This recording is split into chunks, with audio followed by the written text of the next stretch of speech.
whether hidden passengers toxic chemicals in children's car seats. The I-Team's Courtney Garish joins us now with something that's supposed to keep kids safe, but it could be exposing them to long-term health risks. Courtney. George and Carol, researchers are taking a closer look at the flame retardant chemicals used to treat foam in the things we use every day, like car seats. I wanted to see what's in my kids' seats. In the process, I learned these chemicals are also making their way into children's bodies. What did you build? What about your house that you built? Meg LaDuha has 3 kids in car seats. What are you doing? What are you doing? A lot of research went into buying those seats. Looking at the safety ratings, you don't think about what they're breathing in from the car seat. But a newer model of Meg's 2012 Graco booster scored high in the hazard chemical category by a nonprofit out of Michigan.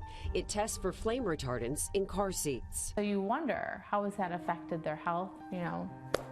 What now? All car seats are made with at least one flame retardant. Manufacturers say it's necessary to meet the federal flammability standard for vehicles, but it can also expose kids to toxic chemicals.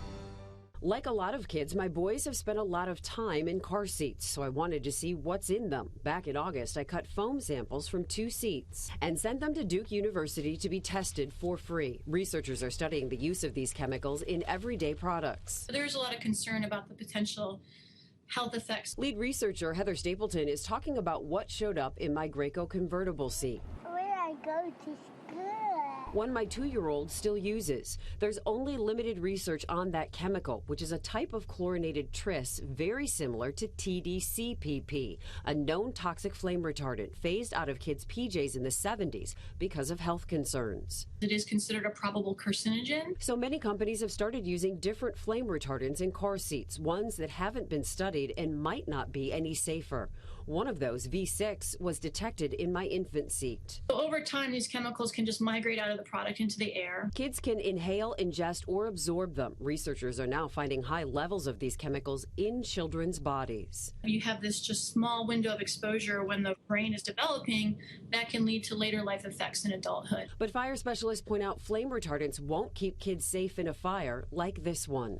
There's a baby in there! In 2009, off-duty Milwaukee firefighters crawled into this burning SUV and cut a 4-year-old out of his car seat, which was also on fire. Milwaukee Fire Deputy Chief Aaron Lipsky says these chemicals can only stop a small flame that starts in the car seat. If there is that much fire in the cab of a vehicle, it really doesn't matter what the seat is made of at that point. Which is why some argue the 1972 federal standard for motor vehicles is irrelevant. The primary threat used to be a lit cigarette. Now it's combustible materials catching fire in an accident. What about a front window on this boat? Meg hopes car seat manufacturers step up and find another way to meet the standard that doesn't put her kids' health at risk. If it means that the price of a car seat is going to go up, then I would pay the extra amount of money to keep my kids safe. And one company is working on an infant car seat that meets the standard using no flame retardant chemicals. It would be the first. So some manufacturers are moving away from using known hazardous materials in babies' products. They have like nursing pillows. They no longer have to meet a flammability standard. And over the last 6 years, many companies have stopped using the chlorinated tris that's known to cause cancer.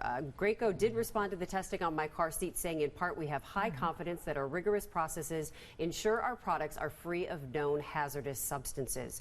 Go to TMJ4.com for more information on legislation that's happening around this issue, and also how you can test the products in your home for free. Very eye-opening, Courtney. Thank you very much. Well, the 2016